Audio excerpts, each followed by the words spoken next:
बिस्मिल्लाहिर्रहमानिर्रहीम। अस्सलाम वालेकुम स्टूडेंट्स, कैसे हैं आप सब? उम्मीद करती हूँ आप सब बिल्कुल खैरियत से होंगे।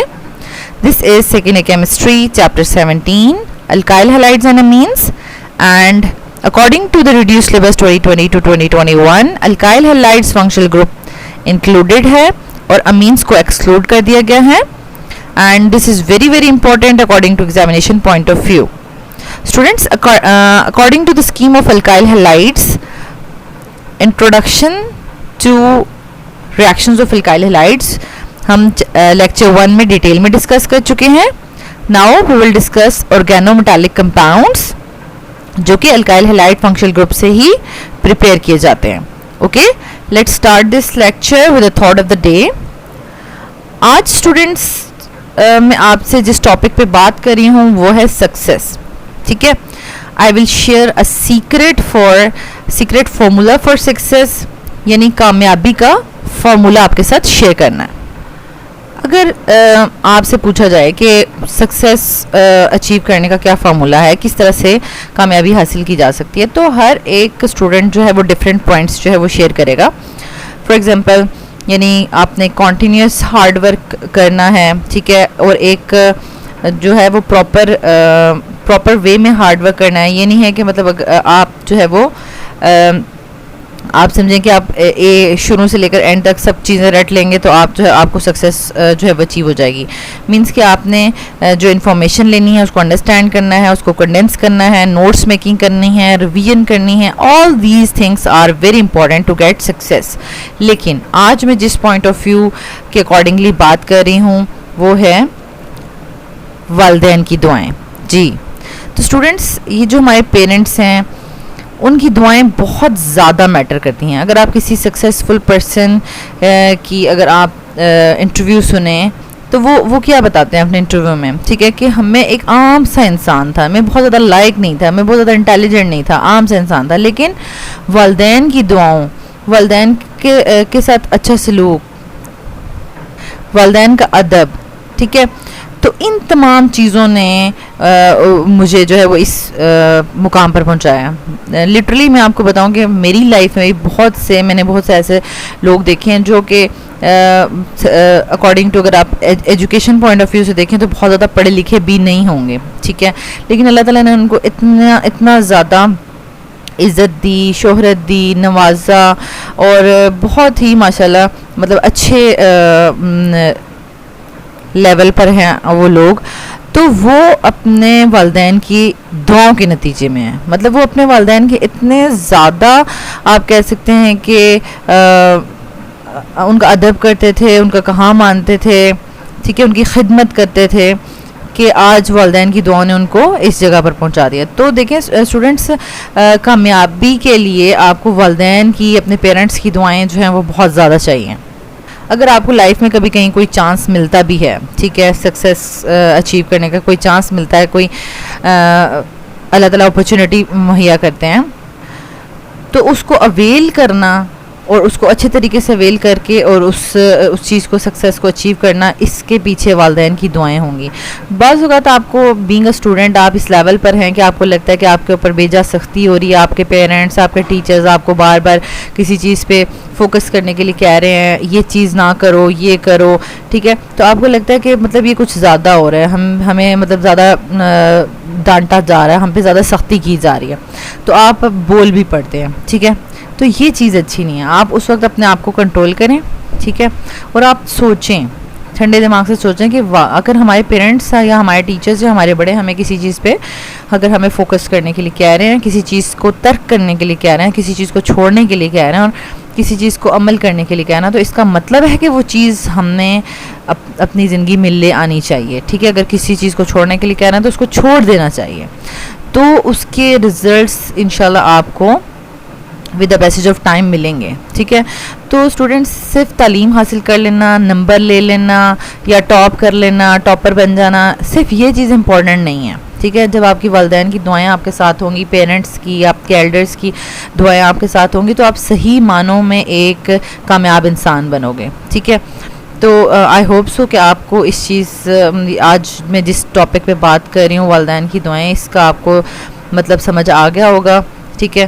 तो आपने अपने वालिदैन की बहुत ज़्यादा खिदमत करनी है। अल्लाह ताला की तरफ से भी हुक्म है कि अगर सिर्फ वो आपको वालिदैन अगर कुफर करने का कहें ना, ठीक है, वो नहीं आपने करना बस। उसके अलावा जो भी वालिदैन आपको कहते हैं वो आपको करना है, ठीक है। आपको उफ तक नहीं कहनी। यहाँ तक कुरान पाक में लिखा हुआ है कि आपको अपने वालिदैन के आगे उफ तक नहीं करनी। तो इसका क्या मतलब है? मीन्स कि उनकी हर बात आपको एज इट इज़ माननी है, ठीक है। तो इंशाल्लाह इसके रिजल्ट्स आपको आफ्टर 10 ईयर्स आपको नज़र आएंगे, क्योंकि देखें जो तालीम और तरबियत का सिलसिला है उसके जो अगर हम आपकी तरबियत कर रहे हैं तो इनके रिजल्ट्स हमें 5 to 10 ईयर्स के बाद मिलते हैं, ठीक है। सिर्फ लेक्चर ले लेना, कुछ साइंस पढ़ लेना, कुछ मैथ्स, कुछ ये चीज़ें रट लेना और नंबर ले लेना, सिर्फ ये आपका मकसद नहीं होना चाहिए। आपकी ज़िंदगी का गोल एक अच्छा इंसान होना चाहिए, अच्छा इंसान बनना है, ठीक है। आसानियाँ बांटनी है।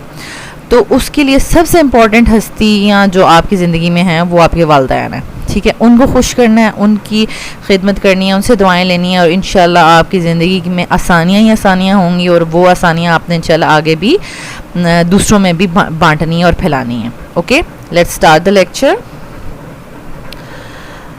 ऑर्गेनोमेटालिक कंपाउंड्स को स्टूडेंट्स हम और ग्रिग्नॉर्ड रिएजेंट्स भी कहते हैं। सबसे पहले तो अगर हम इसकी डेफिनेशन को देखें तो ऑर्गेनोमेटालिक कंपाउंड्स का क्या मतलब है कि वैसे तो हमारे पास ऑर्गेनिक कंपाउंड्स में कार्बन हाइड्रोजन चेन्स होती हैं ना, ठीक है। तो इन कार्बन हाइड्रोजन चेन्स में अगर एटलीस्ट 1 बॉन्ड है बिटवीन कार्बन एंड मेटल, ठीक है, और यहाँ पर हम मेटल जो ले रहे हैं वो मैग्नीशियम है, ठीक है, ग्रिग्नॉर्ड रिएजेंट की फॉर्मेशन के लिए। तो at least 1 bond between the carbon atom of the organic compound and magnesium metal, तो उन कंपाउंड्स को हम कहेंगे कि हमारे पास ये क्या बन गया है, ऑर्गेनोमेटालिक कंपाउंड्स बन गए। और on the name of this Victor Grignard ने इसको प्रिपेयर किया था तो उसका नाम उसने ग्रिग्नॉर्ड रिएजेंट ही रख दिया है, ठीक है। तो यहाँ पर हमने ये ग्रिग्नॉर्ड रिएजेंट अल्काइल हैलाइड से कैसे प्रिपेयर किए हैं ये देख लें। सबसे पहले हम इसकी प्रिपरेशन, देन रिएक्टिविटी और देन रिएक्शंस डिस्कस करेंगे, ठीक है। प्रिपरेशन ऑफ ग्रिग्नॉर्ड रिएजेंट्स को देखें। When alkyl halides react with magnesium, ठीक है, in the presence of dry ether Grignard reagent is formed. तो स्टूडेंट्स ये कितना इंपॉर्टेंट बात है कि ये किसकी प्रेजेंस में ये रिएक्शन होगा, ड्राई ईथर की प्रेजेंस में। मींस कि हमने ऐसा सॉल्वेंट लिया है जो नॉन प्रोटिक है, यानी जो प्रोटॉन्स डोनेट नहीं करता, नॉन प्रोटिक है, ठीक है, और वो ड्राई भी होना चाहिए, उसमें मॉइस्चर नहीं होना चाहिए। मॉइस्चर अगर होगा तो मॉइस्चर का मतलब है वाटर, तो इसका मतलब है कि उसमें भी प्रोटॉन्स होंगे, ठीक है। तो अब क्या होगा कि हमारे पास जो ग्रिग्नॉर्ड रिएजेंट है ना तो वो मॉइस्चर के साथ रिएक्ट कर जाता है। जैसे ही अल्काइल हैलाइड्स, ये देखें, अब हम इक्वेशन लिख लेते हैं। जैसे ही अल्काइल हैलाइड्स मैग्नीशियम के साथ रिएक्ट करेंगे, उसको हम हीट करेंगे और ड्राई ईथर की प्रेजेंस में ये रिएक्शन हो रहा है, तो मैग्नीशियम मेटल जो है वो एज अ सैंडविच जो है वो अल्काइल और हैलाइड ग्रुप के दरमियान में एज अ सैंडविच अटैच हो जाती है, ठीक है।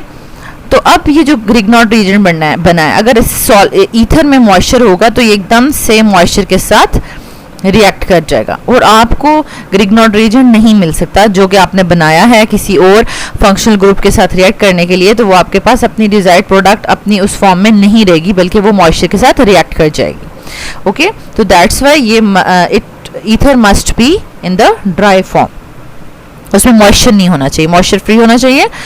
अब यहाँ पे 2 चीज़ें नोट कर लें कि हम जब ग्रिग्नॉर्ड रिएजेंट्स बनाएंगे अल्काइल हैलाइड्स में हम मोस्टली अल्काइल ब्रोमाइड्स ही यूज़ करते हैं, ठीक है। ऐसा क्यों होता है? Because they have intermediate activity.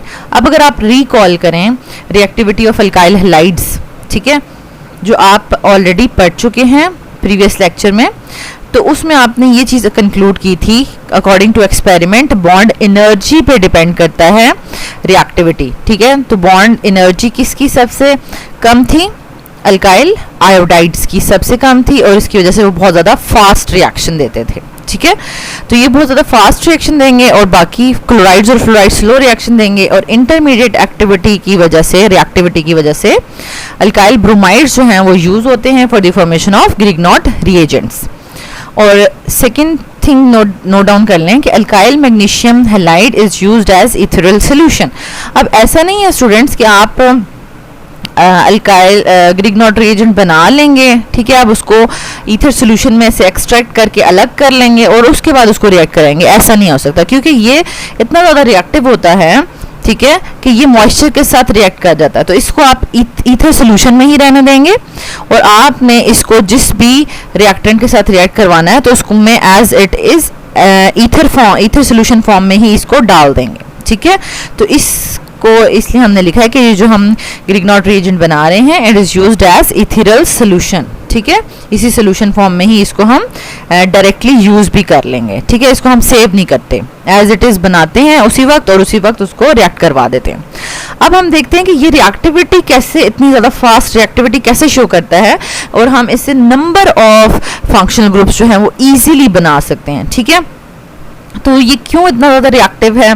ये इस वजह से इतना ज़्यादा रिएक्टिव है कि organometallic compounds are nucleophile because of partial negative charge on the carbon of alkyl group। ये देखिए हमारे पास ये अल्काइल ग्रुप है और अल्काइल ग्रुप में जो कार्बन है, कार्बन मैग्नीशियम मेटल के साथ अटैच है। अब हमें पता है कि मेटल्स बहुत इजीली इलेक्ट्रॉन लॉस करती हैं, तो वो इलेक्ट्रॉन के ऊपर पार्शियल पॉजिटिव साइन आएगा। तो कार्बन के ऊपर जो है वो अनयूजुअल नेगेटिव चार्ज आ गया है, पार्शियल नेगेटिव चार्ज, जो कि बहुत ही जो कार्बन इस फॉर्म में बहुत ही अनस्टेबल फील कर रहा है और वो बहुत ज़्यादा जल्दी रिएक्ट करने की कोशिश करता है। कहता है कि मतलब ये जो पार्शियल नेगेटिव चार्ज आ गया और इसमें मैं बड़ा अनईजी फील कर रहा हूँ, अनस्टेबल फील कर रहा हूँ, मुझे जल्दी से ये इलेक्ट्रॉन किसी को डोनेट करने हैं, ठीक है। तो यहाँ पे ये ग्रिग्नॉट रिएजेंट्स या ऑर्गेनोमेटालिक कंपाउंड्स बहुत ही स्ट्रॉन्ग न्यूक्लियोफाइल एक्ट करते हैं, ठीक है। और अब ये इस कार्बन के ऊपर नेगेटिव चार्ज आया क्यों है उसकी रीजन देख लें। Carbon atom of alkyl group bears partial negative charge because it is more electronegative than metals. अब मेटल्स मोर इलेक्ट्रोपॉजिटिव हैं और कार्बन मेटल्स के मुकाबले में मोर इलेक्ट्रोनेगेटिव है, इसकी वजह से इसके ऊपर नेगेटिव साइन आ जाता है, ठीक है। तो इसको हम इस तरीके से प्रॉपरली शो भी कर सकते हैं, ठीक है। तो ये जो कार्बन के ऊपर नेगेटिव चार्ज है इसकी वजह से ये बहुत ज़्यादा स्ट्रॉन्ग न्यूक्लियोफाइल एक्ट करते हैं और बहुत ज़्यादा फास्ट रिएक्टिविटी शो करते हैं। तो स्टूडेंट्स यही क्वेश्चन शॉर्ट क्वेश्चन पेपर्स में आ सकता है कि what is the reason of the good reactivity या faster reactivity of the Grignard reagent. तो हम उस पर बताएंगे कि ये negative charge on the carbon of alkyl groups की वजह से गुड न्यूक्लियोफाइल एक्ट करते हैं, ठीक है। अब हमारे पास इसमें से एक शॉर्ट क्वेश्चन ये भी आ सकता है, Why dry ether is used in the presence or in the preparation of Grignard reagent? ये भी क्वेश्चन एक शॉर्ट क्वेश्चन आ सकता है। तो उसको आप इस तरीके से अटेम्प्ट करेंगे कि Grignard reagent can react with the moisture present in the ether solvent and can form alkanes। क्योंकि अगर वो ether ड्राई नहीं होगा, उसमें मॉइस्चर होगा, तो Grignard reagent बनते साथ ही उस मॉइस्चर के साथ रिएक्ट कर लेगा और अल्केन्स में कन्वर्ट हो जाएगा, ठीक है। और ऐसा क्यों होता है, ये क्यों रिएक्शन शो करता है?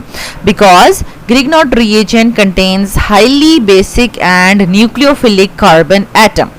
क्योंकि ये देखिए हमारे पास ये जो Grignard reagent होता है, ठीक है, तो ये पार्शियल नेगेटिव चार्ज की वजह से क्या होता है, हाईली बेसिक होता है। बेसिक चीज़ कौन सी होती है? जो इलेक्ट्रॉन डोनर होती है, ठीक है। और ये नेगेटिव होने की वजह से बहुत ज़्यादा स्ट्रॉन्ग न्यूक्लियोफाइल भी एक्ट कर रहा है और हाईली बेसिक भी है, ठीक है। So which can react with the protons in the water. तो ये देखें वाटर, ये ग्रिग्नॉट रिएजेंट है, ये वाटर में जो प्रोटॉन है, ठीक है, उसके ऊपर पार्शियल पॉजिटिव साइन है, उसके साथ ये रिएक्ट करेगा, इस तरह से इलेक्ट्रॉन्स अपने डोनेट करेगा और हाइड्रोक्सिल ग्रुप मैग्नीशियम के साथ रिएक्ट करके इस तरीके से अल्केन्स बना देगा, ठीक है। तो यहाँ पर हमारे पास मीथेन बन गया, ठीक है। एंड नेक्स्ट हमारे पास है रिएक्शंस ऑफ ग्रिग्नॉट्स रिएजेंट। तो students next part of this video lecture में हम रिएक्शंस ऑफ ग्रिग्नॉट रिएजेंट्स को डिटेल में डिस्कस करेंगे। Okay, thank you so much.